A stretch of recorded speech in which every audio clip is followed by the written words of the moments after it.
ఇప్పుడు వైసీపీకి సంబంధించిన ముగ్గురు ఎమ్మెల్సీలు టీడీపీ కండువా కప్పుకున్నారు. సీఎం గారి ఆధ్వర్యంలో వాళ్ళు టీడీపీలోకి చేరిపోయిన పరిస్థితి. మిగతా వాళ్ళ బాటలోనే ఎమ్మెల్యేలు కూడా వెళ్ళే అవకాశం ఉందా అంటే ఏం చెప్తారు?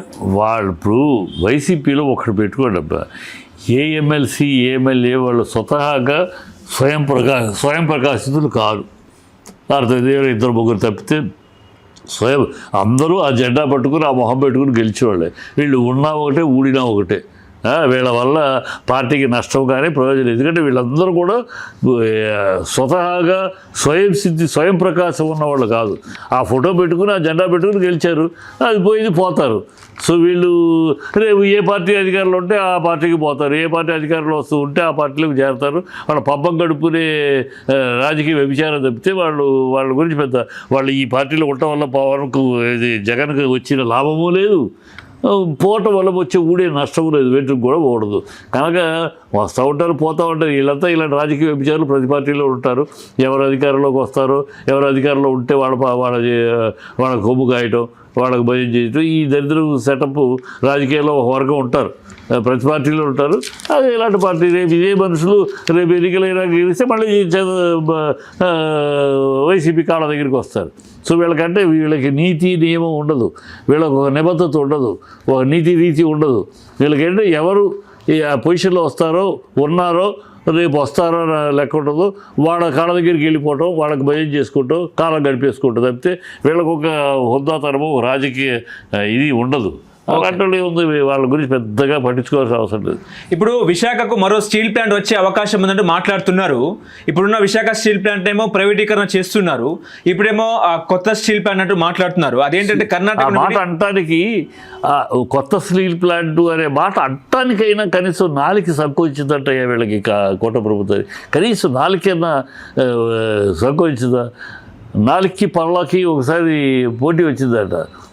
పళ్ళు అందంట, నాలుగు తిట్టిందంట. నీ వల్ల నాకు అనవసరంగా నాకు ప్రాబ్లం, నా వల్ల నీకు ప్రాబ్లం ఏంట? నువ్వు నాలుగు నువ్వు ఇష్టం వచ్చి మాట్లాడుతున్నావు, జనాలు ఏమో నా పళ్ళు రాలగొడుతున్నారు, నువ్వు మాట్లాడి తప్పుకు నా పళ్ళు రాలుతుంది. అలాగూ నాలుగులేనారో నోటికొచ్చేట్టు మాట్లాడితే పళ్ళు రాలగొడతారు ప్రజలు. ఉన్నదాన్ని కాపాడలేక జుట్టు ఎగరేసుకుంటూ నా ప్రాణం అడ్డేస్తాను, నేను పవన్ కళ్యాణ్ నేను బతికుండగా ఒక అడుగు జరగనివ్వని చెదర వాగి ఇవాళ 4 ఫెర్నేసులు 3 ఫెర్నేసులు మూసేశారు. 32 విభాగాలకి టెండర్స్ వేశారు. అది ద ప్రాసెస్ ఈస్ ఆన్ అని యూనియన్ మినిస్టర్ అంటాడు. ఇంకా సిగ్గుసర లేకుండా డబ్బులు ఇచ్చారు. డబ్బులు దేనికి ఇచ్చారు? ప్రజలు ఎందుకు పంపి పెడతారు? డబ్బులు దేనికి ఇచ్చారు? 15,000 కోట్లు దానికి ఉన్న అప్పులు తీర్చడానికి, చేతాల కోసం కాదు. జీతాల కోసం ఇవ్వలేదు, అప్పులు తీర్చడానికి ఇచ్చారు. ప్రైవేట్ పరం చేస్తున్నారు కానీ దాని అప్పులు ఉంటే ప్రైవేట్ వాడు తీసుకోడు కదా, అందుకని అప్పులు తీర్చడానికి ఇచ్చారు గవర్నమెంట్. దాన్ని 15 కోట్లు ఇచ్చాము, 1,500 కోట్లు వచ్చినాయి. ఈ పిచ్చివాగులు ఎవరిని పంపి పెడతారు? ఇప్పుడు ఉద్యోగాలు ఏమో ఫోర్స్ రిటైర్మెంట్ ఇస్తున్నారు.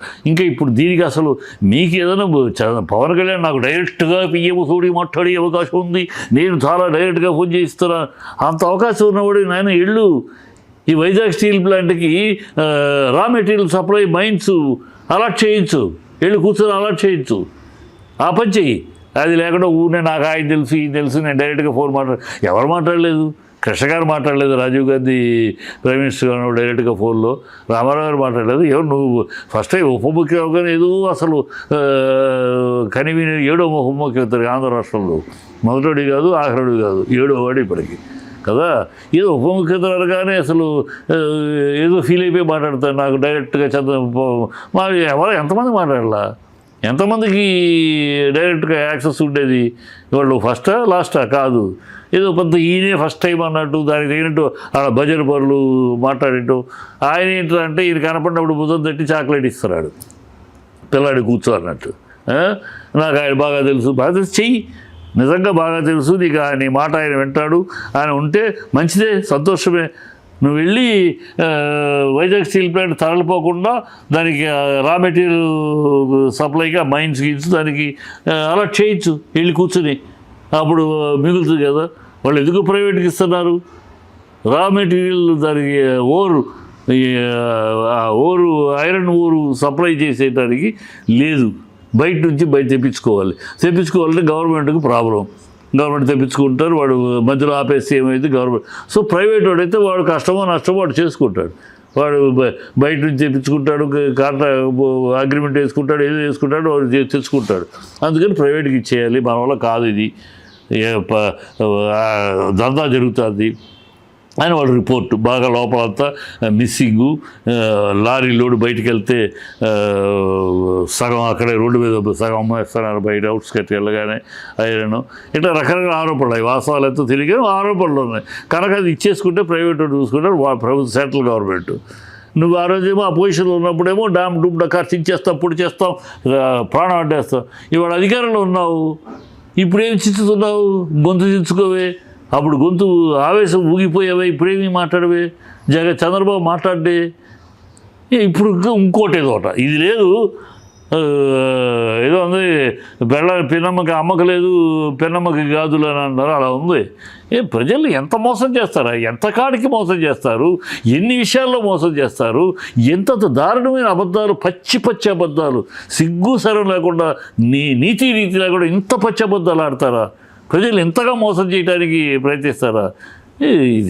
శ్రమించడానికి కూడా భరించడానికి దౌర్భాగ్య స్థితిలో ఉన్నారు వీళ్ళు. అంటే అనకాపల్లి దగ్గరలో ఉన్న ఏఎంఎన్ఎస్ స్టీల్ ప్లాంట్కు తోడుగా మిట్టల్ స్టీల్ ప్లాంట్ వచ్చే అవకాశం ఉంది అన్నట్టు కూడా మాట్లాడుతున్నారు. ఏదైనా మాట్లాడతారు.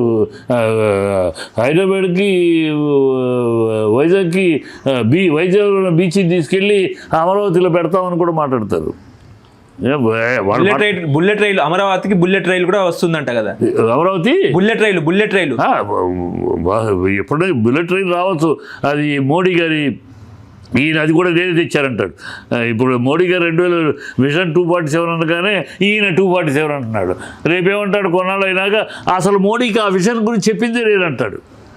మన అట్లా వాజ్పేయి గారికి ఈయన చెప్పాడు. వాజ్పేయి గారు హైవేస్ గురించి ఈయన చెప్పాడు.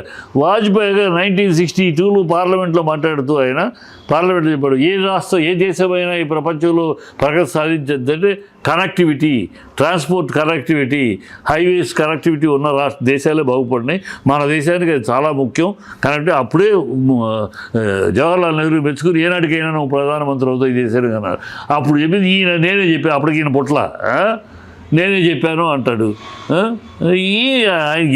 రేపు ఇది కూడా 47 నాదే అంటాడు.